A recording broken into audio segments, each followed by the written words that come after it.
Jalan sore di salah satu waduk yang lumayan terkenal di daerah Pati, namanya Waduk Gembok. Ini viewnya ya, di sore hari kayak gini. Ini waduknya lagi penuh airnya. Biasanya kalau nggak penuh kita bisa main-main ke bawah ya, cuman karena lagi penuh jadi kita dilihatin dari pinggiran aja.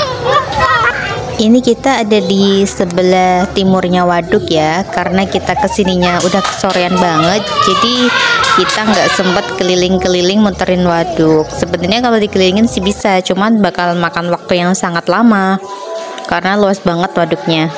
Nah, karena udah sore banget, jadi kita memutuskan buat pulang ya teman-teman. Lagian kita nggak bisa turun ke bawah.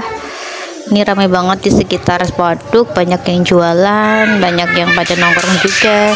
Di atas sebenarnya juga ada kafe sih, cuman karena udah sore banget jadi kita lain kali aja deh ke sana. Ntar kita tunjukin kafe waduk di atas bukit.